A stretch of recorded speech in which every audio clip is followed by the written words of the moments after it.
Está grabando. Pues bienvenidos otra vez al canal. Hoy os traigo la reseña de Pío Baroja, Camino de Perfección. Es un libro que, bueno, he cogido de la biblioteca, pero me habría gustado comprarlo para poder subrayarlo y dejar mis impresiones y algunas cosas. Me ha gustado un montón. Lo leí porque, bueno, lo he leído porque hace mucho que no leo autores españoles y bueno, Pío Baroja me gustó mucho en El árbol de la ciencia. Entonces, bueno, pues dije, voy a seguir un poco también por este camino de dudas existenciales, de chavales jóvenes que resuelven esas dudas. Y bueno, esta vez Camino de Perfección habla de un chico que tiene, bueno, se llama Camino de Perfección, pero luego tiene otro título que se llama La Pasión Mística. O bueno, es Camino de Perfección y entre paréntesis La Pasión Mística. Pertenece a una trilogía que se llama La Vida Fantástica. La Vida Fantástica es el segundo tomo, pero igualmente se puede leer perfectamente por separado de la trilogía. No hace falta leer el primero, vamos, yo no lo he hecho y he disfrutado mucho de este. Se llama Camino de Perfección debido a que, bueno, en homenaje o referenciando a una obra de Santa Teresa, porque, bueno, toca temas religiosos también. Es muy actual con los temas que se están tocando últimamente, ¿no? Últimamente pues se está diciendo o se dice que hay una vuelta a los valores clásicos, que hay un neocatolicismo y mucha gente que está haciéndose católica y convirtiéndose. Bueno, perfecto. Y bueno, este libro es pues un joven con esa misma pasión mística, ese misticismo, un joven madrileño, se llama Fernando Osorio, el protagonista, que estudió medicina, y después de estudiar la carrera no ejerció, sino que vivió del heredado. Era un chico pues de familia rica, aristócrata, que podía permitirse vivir de las rentas y de la herencia. Entonces lo que hace, bueno, o al menos lo hace durante un periodo de tiempo de 1 año o 2 años, que es en ese periodo, pues bueno, le acometen un montón de visiones raras de, pues eso, la pasión mística. Empieza a tener un montón de dudas místicas, de dudas existenciales, sobre todo. Y bueno, decide irse de Madrid y se va al campo, se va no a dar una vuelta, sino que se va como una especie de peregrinación que él, pues bueno, ha personalizado. Se va primero a Fuencarral, cuando Fuencarral no era un barrio de Madrid, sino que era un pueblo. De Fuencarral se va a Colmenar, de Colmenar se va luego a Rascafría caminando, y luego se va a Segovia, y de Segovia luego se va a Toledo. En Toledo pasa unos meses.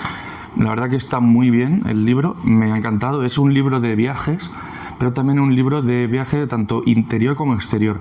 Me gusta mucho eso que ha hecho Baroja de expresar el viaje, que hay un viaje exterior que el chico está pues eso, caminando o peregrinando de un sitio, de una ciudad a otra, conociendo distintos lugares y entrando en contacto con la naturaleza, con el mundo rural, rústico y de España, ¿no? La España rural. Pero al mismo tiempo hay un camino que es el camino de perfección, ¿no? O hay un camino de aprendizaje interno, es decir, hay un camino tanto interno como externo, y externalizando este camino, esta peregrinación, se hace como una especie de paralelismo y se hace mucho más fácil ver que el chico está cambiando internamente, ¿no? Es muy bueno, me ha gustado mucho este tipo de libros. Me ha recordado mucho a la peregrinación que hicieron Quijote y Sancho en el Quijote. Hicieron 2 peregrinaciones realmente. En el primer tomo del Quijote se fueron por el Camino Real, si no me equivoco, hacia Sierra Morena, creo que es, o Sierra Nevada, abajo al sur, y luego se fueron a Barcelona, hacia el norte, en la segunda parte. Me ha recordado mucho eso. Va encontrándose con distintas personas en posadas, en tal. Hablo de este libro, se va encontrando con distintas personas y va entablando conversaciones existenciales con muchas personas, y algunas pues que no son tan existenciales, sino que son superficiales, de oye, ¿y tú cómo te va? Pues mira, yo tengo 2 hijas, no sé qué, una pues está casada, la otra no, y bueno, pues al final va durmiendo en casas de gente que le permite pasar un tiempo, una temporada en su casa, porque les ve buen chico. Está muy bien, de verdad, me ha gustado muchísimo.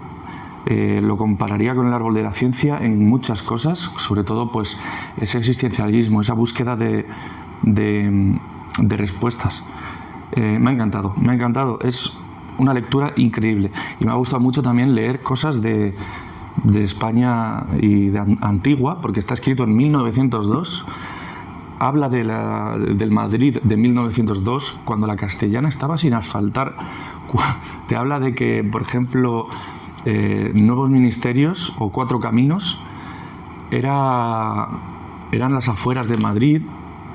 Habla de Carabanchel Alto y Carabanchel Alto como 2 pueblos que no pertenecen a Madrid. Fuencarral es otro pueblo que no pertenece a Madrid.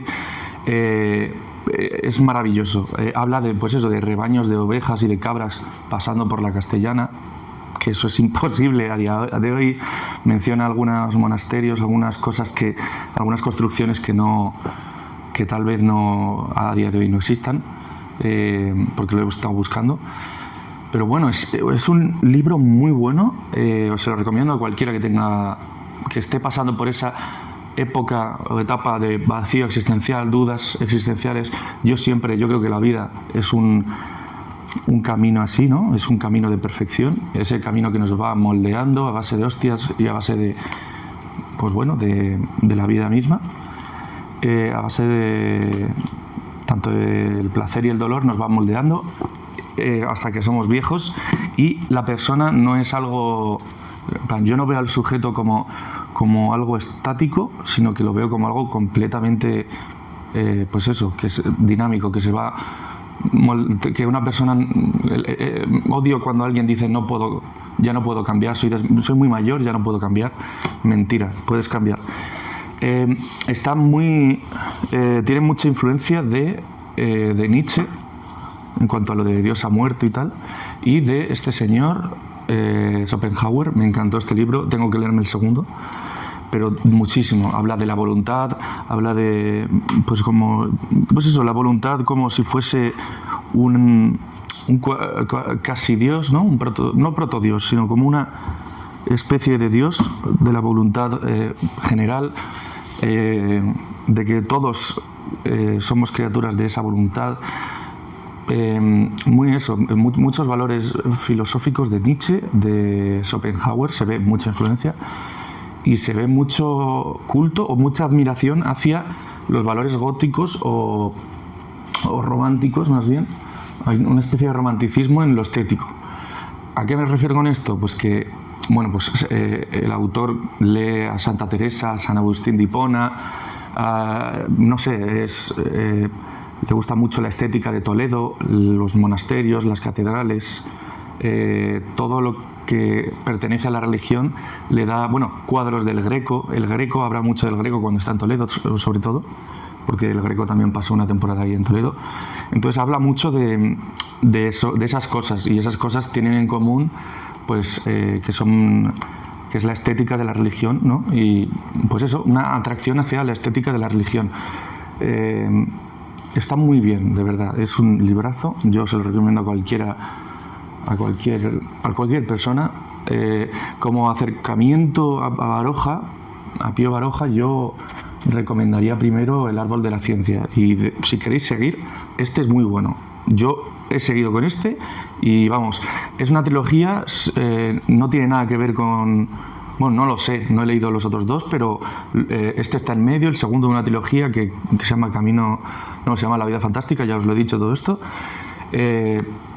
Y está muy bien. Último dato así curioso que quiero daros es que, Pío Baroja nació en San Sebastián, pero pasó casi toda su vida en Madrid. Fue médico y miembro de la Real Academia Española. Fue escritor también, obviamente. Si no, no estaríamos grabando este vídeo hoy. Y que Baroja tuvo estas mismas dudas existenciales, esta misma pasión mística. Pero no solo él, sino toda la generación del 98. Pío Baroja pertenece a esa generación del 98, escritores madrileños. Entre ellos están Valle-Inclán, Ramón Valle-Inclán, Ramiro de Maeztu, está Galdós. También podemos ubicar a Galdós, que todavía no he leído, y Ramiro de Maeztu creo que tampoco, no sé si es un escritor. No he leído todavía a Galdós, merezco un tiro en la cabeza. ¿Quién más? Muchos coetáneos suyos compartían pues esa misma atracción hacia los objetos o hacia la estética religiosa o del cristianismo o catolicismo, atracción hacia esa estética porque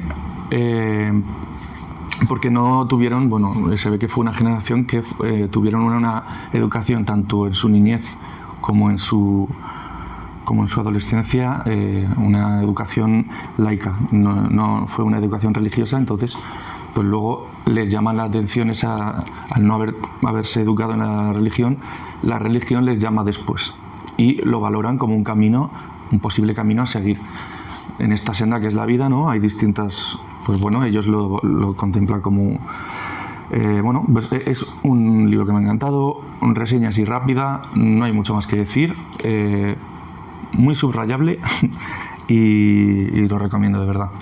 El que lo haya leído, recomendadme más libros y decidme qué os pareció el libro a vosotros. Por favor, recomendadme más libros, sobre todo de Madrid. Yo que vivo en Alcalá, pero he vivido en Madrid y me encanta todo este tipo de literatura española. Voy a leer La Regenta o trataré de hacerlo este verano.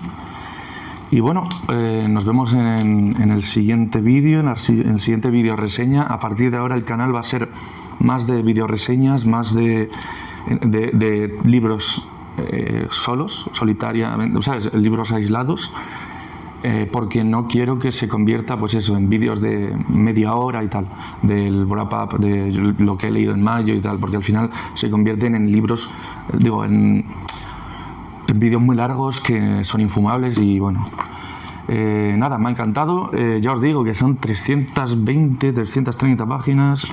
Es un libro que me lo he leído en 3 días porque engancha mucho. Y eso, si os gustan los libros de viajes, peregrinación, caminando, la naturaleza, vacío existencial y dudas existenciales, leedlo, es vuestro libro, me ha encantado. Y nos vemos en la siguiente vídeo reseña. Hasta luego.